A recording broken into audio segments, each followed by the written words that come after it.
Hello, guys. Good morning, good evening.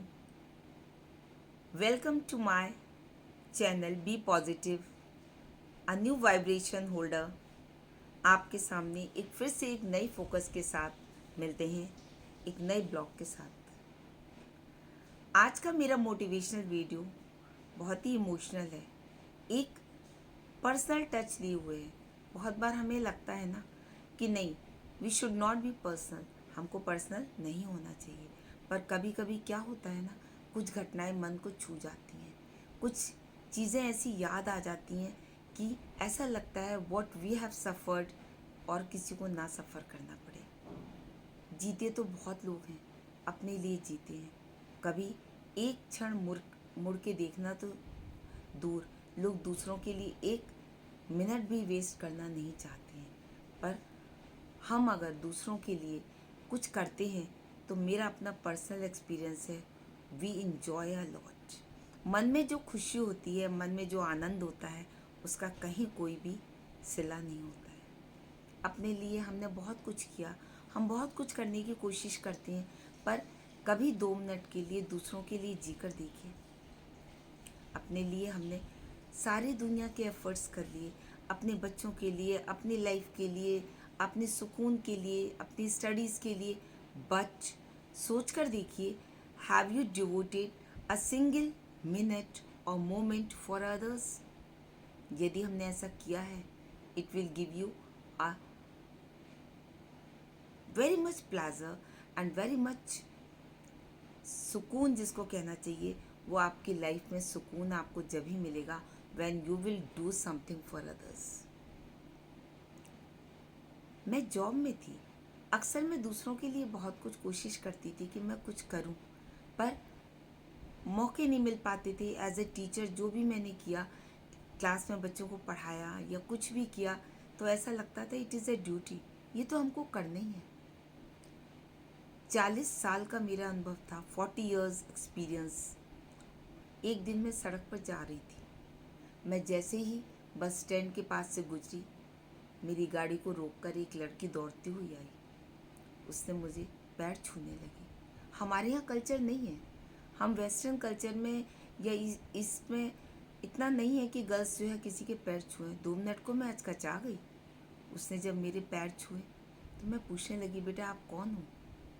उसने कहा, madam आप भूल सकती हैं, एक टीचर भूल जाती है क्योंकि उसके पास बहुत सारे स्टूडेंट्स होते हैं, पर मैं आपकी स्टूडेंट हूँ और आपको शायद याद भी नहीं है कि आपने मेरी कितनी मदद की थी। मुझे नहीं लगता है, तब मैं बहुत आयु के उस पड़ाव पे थी कि मुझे इतनी सारी चीज़ें पता भी नहीं थी कि किसी के लिए कुछ बहुत अच्छा करना चाहिए या बहुत बढ़िया करना चाहिए जो आगे जाके हमें कोई सिला देगा, अप्रिशिएशन देगा। 2 मिनट को मैं सोचने लगी, मैंने इसके साथ क्या अच्छा किया है। 2 बच्चे थे उसके साथ, बहुत परेशान हाल थी। फिर उस लड़की ने बताना शुरू किया कि मैडम, मैं बोर्ड के एग्ज़ाम मेरे थे, मेरे पास फ़ीस नहीं थी, 6 मंथ्स की फ़ीस जमा होती थी उस टाइम में, और मेरे फादर एक्सपायर हो गए थे, मेरा नाम कटने वाला था। आपने कहा कोई चिंता की बात नहीं है, तुम्हारी फ़ीस मैं जमा कर दूँगी, और आपने मेरी फ़ीस जमा कर दी। मैं सोचती रही कि आपको वो फ़ीस के पैसे वापस कर दूँगी। परिस्थितियाँ ऐसी हुई कि ना मैं पैसे जुटा पाई और ना ही मैं आपको फ़ीस दे पाई। इंटर हो गया और मैं यहाँ से चली गई। फिर आगे जाके परेशानियाँ ऐसी आई जीवन में, शादी भी हो गई। अब मैं विशाखापट्टनम में, उसने बताया कि मैं पोर्ट पर एक जॉब में हूँ गवर्नमेंट में, और आज यहाँ अपनी ससुराल आई थी। अचानक आपको देखा, मेरा मन खुशी से पागल हो गया कि मेरी मैडम जा रही। वो आके बिल्कुल मुझसे, आप विश्वास नहीं मानेंगे कि वो इस तरह से प्यार करने लगी, इस तरह से उसने मुझे एम्ब्रेस कर लिया कि 2 मिनट मैं भी सोच में पड़ गई। मुझे नहीं याद है गाइस, 81 का टाइम था when I join my job. ये शायद 86 की उसने घटना बताई थी। उस समय क्या फ़ीस होगी, बहुत कम फ़ीस लगा करती थी, 6 महीने की फ़ीस, मुझे याद भी नहीं है कि मैंने कितनी दी। और उस बात का उस लड़की ने इतना ज़्यादा मुझे ऑब्लिगेशन दिया, सच बता रही हूँ। तब उस टाइम में मुझे, जब उसने मुझसे ये कहा, तब भी मैं नहीं सोच पाई कि मैंने कुछ अच्छा करा है, पर 2 मिनट को इस घटना ने मुझे हिला दिया।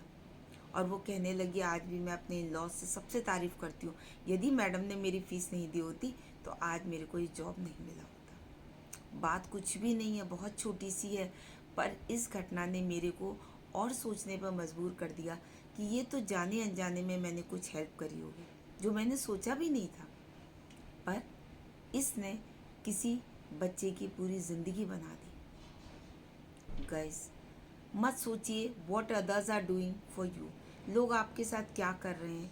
मैं ये भी नहीं कहती कि आप बहुत ज़्यादा लखपति हैं या करोड़पति हैं या आपके पास बहुत पैसा होना चाहिए, but what ever you have, जो कुछ भी आपके पास है, तन है, मन है, धन है, कुछ भी नहीं है तो समय तो है।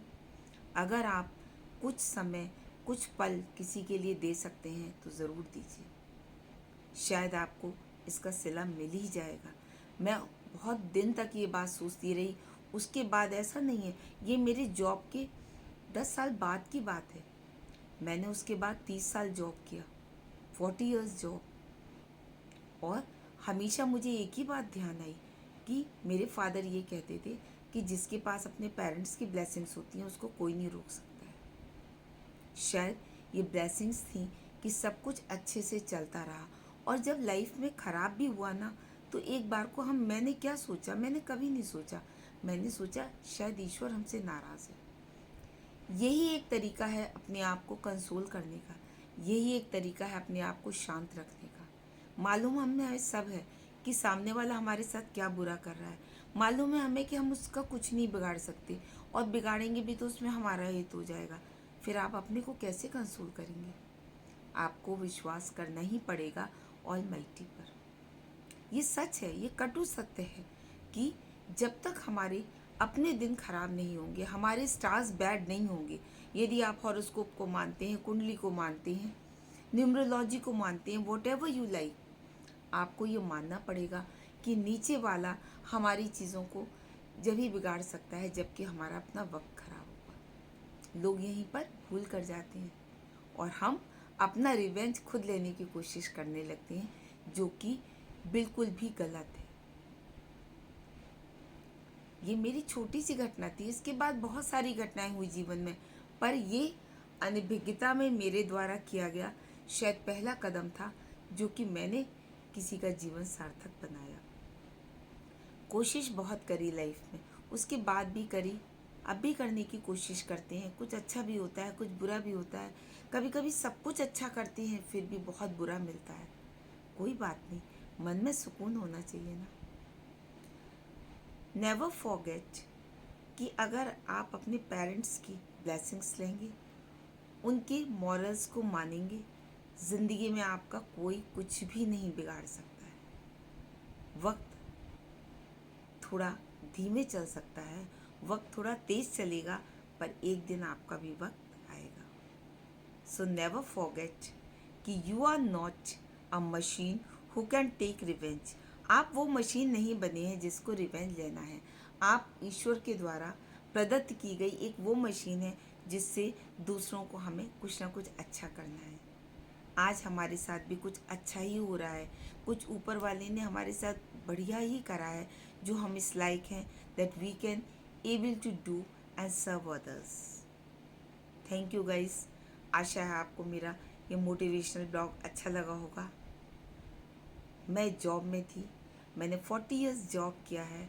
बहुत सारी ऐसी पर्सनल चीज़ें होती हैं जिनको हम शेयर नहीं करना चाहते हैं, पर कभी कभी कुछ चीज़ें हमको छू लेती हैं और हमको मोटिवेट करती हैं to tell it to others. ये भी उसी की एक श्रृंखला थी। गाइज, अगर मेरा ब्लॉग अच्छा लगा हो तो don't forget to like, share and subscribe. मिलेंगे अगले ब्लॉग में एक नई मोटिवेशन के साथ। Till then, bye bye.